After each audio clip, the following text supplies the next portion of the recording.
पाप कितने प्रकार के होते हैं? मनसा वाचा कर्मणा, 3 प्रकार के। पुण्य कितने प्रकार के? पुण्य भी 3 प्रकार के, मनसा वाचा और कर्मणा। ये मनसा मतलब क्या है? मन से आपने सोचा, जैसे आपने मन में सोचा मेरी पड़ोसन बड़ी दुष्ट है, मर जाए, मेरा पड़ोसी बड़ा नालायक, उसने मेरा बुरा किया, सत्यानाश हो जाए इसका। ये जो आप कर कुछ नहीं रहे हैं लेकिन सोच रहे हैं, ये मनसा है।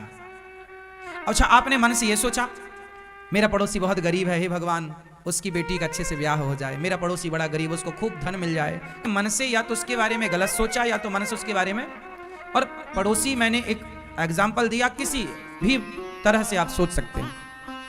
जो आप मन से सोचते हैं अच्छा या बुरा, तो अच्छा सोचना पुण्य है और बुरा सोचना पाप है। तो मनसा ये है, मन से, इसलिए सोचो तो अच्छा सोचो। मन से किसी के बारे में गलत सोचना भी पाप है। मन में भी ये सोच लूं, गलत भाव सोच लूं, या आप सोच लीजिए किसी भी पुरुष के लिए, आपने उसको छुआ नहीं लेकिन सोच तो लिया, तो वो सोचना भी पाप है, ये भी पाप है। ये कौन सा पाप है? मनसा, ये पाप है। और अच्छा सोचा है आपने कि भगवान, मन से आपका भला हो, भगवान इसके सुखी रखे, इसका अच्छा हो सब, तो ये पुण्य। अब दूसरा चलते हैं, मनसा वाचा। वाचा मतलब वाणी से, तुम्हारे साथ है, वाणी से किया गया पुण्य और वाणी से किया गया पाप। आपने किसी को जलील कर दिया, किसी को गाली दे दी, तो बताओ उसका दिल दुखा के नहीं? और दिल दुखा तो वो आपके लिए दुआ देगा कि बद्दुआ देगा?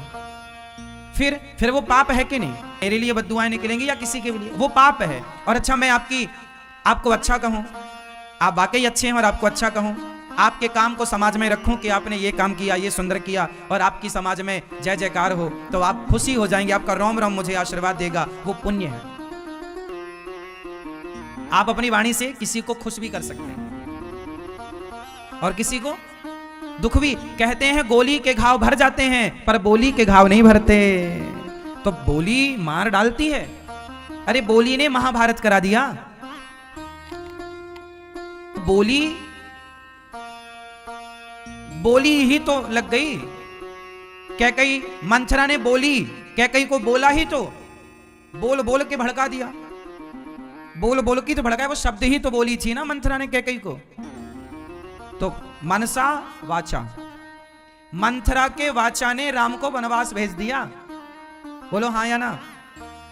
शब्दों में बड़ी जान होती है मेरी माँ, इन्हीं से आरती अरदास और आजान होती है मेरी माँ। यही समंदर के वो मोती हैं जिनसे इंसानों को पहचान होती है मेरी माँ। ये शब्दों में बड़ी जान होती है, और ये शब्द हमारी और आपकी दुश्मनी भी करा सकते। इसलिए मनसा वाचा। और तीसरा है कर्मणा। मैंने आपके लिए कुछ सोचा नहीं अच्छा बुरा, मैंने आपको कुछ बोला नहीं अच्छा बुरा, और सीधे आपके पास जाके मैंने एक तमाचा जमाया आपके गाल में, तो ये कर्मणा है। मैंने कर्म कर दिया, आपको मार दिया।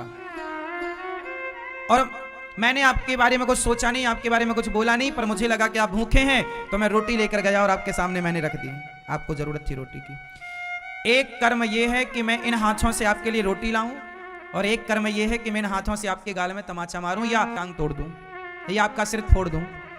एक तो यह है कि आप डंडे से किसी का जीवन समाप्त कर दें, या फिर मरते हुए को इन्हीं हाथों से रोटी देकर उसको जीवन वापस दे दें।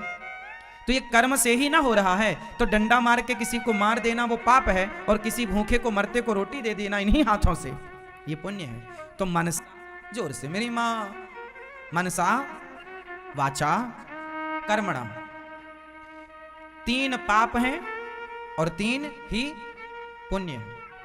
या तो आप मन से कोई पुण्य करते हैं या पाप करते हैं, या तो आप वाणी से कोई पुण्य और पाप करते हैं, या फिर कर्म से पाप और पुण्य करते हैं। चौथा कोई रास्ता नहीं है। पुण्य करने के कितने रास्ते हैं? 3। कौन कौन से? इसलिए हाथ जोड़ो एक बार और अब बोलो मेरे संग, मेरे साथ साथ, हे प्रभु, हे नाथ, हमसे, हमारे मन से, हमारे कर्म से कोई पाप ना हो।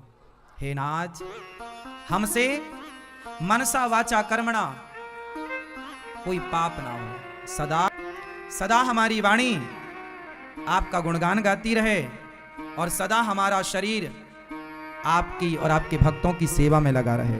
हमारा शरीर का कर्म आपकी और आपके भक्तों की सेवा में हो।